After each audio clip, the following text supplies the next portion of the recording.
আজকের এই ডাকাতিয়া হাফিজিয়া মাদ্রাসায় মুফতি আমির হামজা মাহফিলে আসতে পেরে আপনারা বেজার নাকি খুশি? আপনার তৌহিদি জনতা ইমানকে হাতে রেখে চিৎকার দিয়ে বলতে হবে আপনারা বেজার নাকি খুশি?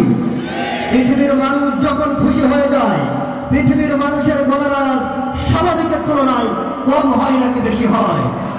সম্মানিত হাজিরিন, এই স্বৈর শাসক, আওয়ামী স্বৈর শাসক শেখ হাসিনা চেয়েছিল বাংলার জমিন থেকে আল্লামা দেলোয়ার হোসেন সাঈদী সহ অসংখ্য আলেমদেরকে হামলা দিয়ে, মামলা দিয়ে, জুলুম করে, নির্যাতন করে, নিপীড়ন করে ফাঁসির কাস্তে ঝুলিয়ে বাংলার জমিন থেকে উৎখাত করতে, কিন্তু পারে নাই। কথা বলেন ঠিক কিনা?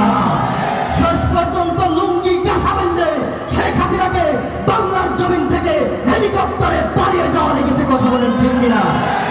ও ডাকাতিয়ার মুসলমান, দীপ্ত কণ্ঠে বলে দিতে চাই, নমরুদ নির্যাতন করেছিলেন ইব্রাহিম আলাইহিস সালামের উপর, ফিরআউন নির্যাতন করেছিলেন মূসা আলাইহিস সালামের উপর, আবু জাহল, উতবা, শাইবা, ওয়ালিদ বিন মুগিরা নির্যাতন করেছিল আমার নবী বিশ্ব নবীর উপরে। কিন্তু ইসলামকে, কোরআনকে, আল্লাহর জমিন থেকে আল্লাহর দ্বীনকে কেউ মুছে দিতে পারে নাই, পারে নাই, পারে নাই। জবাব দিয়ে বলেন কথা ঠিক কিনা? সুতরাং দীপ্ত কণ্ঠে বলবো ডাকাতিয়ার মুসলমান, আজকে ওদের বাংলাদেশ জামাত ইসলামে নিষিদ্ধ করেছে, নিবন্ধন নিষিদ্ধ করেছে। 6 বৈঠান, 6 আগস্ট, 6 ফেব্রুয়ারি জামাত শিবিরের উপরে নির্যাতন, নিপীড়ন করেছে, হেফাজত ইসলামের উপরে নির্যাতন, নিপীড়ন করেছে। আজও জামাত আছে, শিবির আছে, হেফাজত আছে, আলেম ওলামা আছে, বাংলার ঘরে ঘরে সাঈদীর নাম আছে। কথা বলেন ঠিক কিনা? যে আওয়ামী লীগ সরকার, যে স্বৈর শাসক জামাতের নাম লিখে দিত না, আলেম ওলামা দেখলেই তার গায়ে চুলকা নিয়ে যেত, সেই সরকার লুঙ্গি কাঁচা মেরে পালিয়েছে। কথা বলেন ঠিক কিনা? সেদিন জীবননগর মিছিলে দেখলাম বলছে আওয়ামী লীগ কই, আওয়ামী লীগ হোক, আওয়ামী লীগ কই, আওয়ামী লীগের নেতা কর্মীরা বলছে আমরা জীবনে আওয়ামী লীগই করিনি। কথা বলেন ঠিক কিনা? যারা নেতৃত্ব দিত তারা বলছে আমরা জীবনে আওয়ামী লীগই করিনি। শোনেন, মুফতি আমির হামজা ভাই 3.5 বছর কারাবন্দ হয়েছে। আল্লামা দেলোয়ার হোসেন সাঈদী 13 বছর কারাবন্দ হয়েছে। মুফতি জসিমউদ্দিন সহ, আল্লামা শাইখুল হাদিস মামুনুল হক সহ বাংলার জমিনে অসংখ্য আলেম ওলামা বিনা অপরাধে তারা হামলা, মামলা, জুলুম, নির্যাতনের শিকার হয়েছে। কথা বলেন ঠিক কিনা? আল্লাহ কিন্তু ধরে ধরে ধরে না, ধরলে কিন্তু ছাড়ে না। শেখ হাসিনার নামে অলরেডি 8টা মামলা হয়েছে, এরপরে কি হবে আল্লাহ ভালো জানে। কথা বলেন ঠিক কিনা?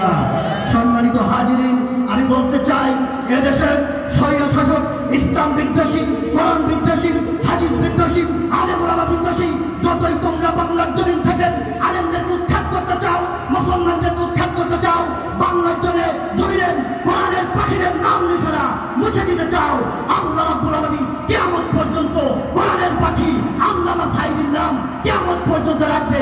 হামান, কামান, নমরুদ, ফিরআউনের নাম যেমন কেউ রাখে না, পৃথিবীতে কিয়ামত পর্যন্ত হাসিনার নাম কেউ ভুলেও রাখবে না। কথা বলে ঠিক কিনা? দেখে রাখবেন, লিখে রাখেন। হাসিনা বলে কেউ তার নাতি ছেলে রাখবে না, পুতা ছেলে রাখবে না, নাতি রাখবে না, পুত্রী রাখবে না।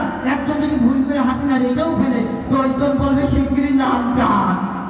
আর আল্লামা সাঈদীর নাম ঘরে ঘরে থাকবে, আল্লামা সাঈদীর নামে প্রতিষ্ঠান থাকবে, মাদ্রাসা থাকবে, অসংখ্য কিছু থাকবে। আমি বলতে চাই যে চোর, যে সমস্ত চোর এমপি মন্ত্রীদের গ্রেফতার করা হয়েছে, এই কথা বলে শেষ করে দেবো।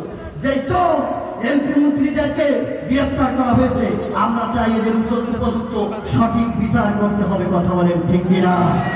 এরা বেগুন পাড়ায় তার টাকা জমা করেছো, এরা কয়টা খুন করেছো, খুন করেছো, এবার বিচার করা হবে। কথা বলেন ঠিক কিনা?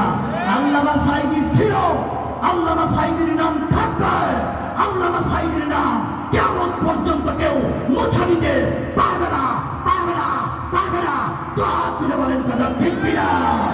সুতরাং আলেম ওলামাদেরকে নিরপরাধে হত্যা করা হয়েছে, হামলা করা হয়েছে, মামলা করা হয়েছে, জুলুম করা হয়েছে, সবগুলোর বিচার চাই। যেই সমস্ত ছাত্র ভাইয়েরা জীবনের তাজা রক্ত, গরম রক্ত দিয়ে আবার দ্বিতীয়বারের জন্য শাহাদত, তারা দ্বিতীয়বারের জন্য যারা শহীদ হয়ে বাংলার জমিটাকে যারা স্বাধীন করলো, আবার তাদেরকে খুনের জন্য উপযুক্ত বিচার করা চাই। কথা বলেন ঠিক কিনা? বাংলার জমিনের মুসলমান যেভাবে নিরপরাধী আলেমদেরকে বিচার দেখেছে,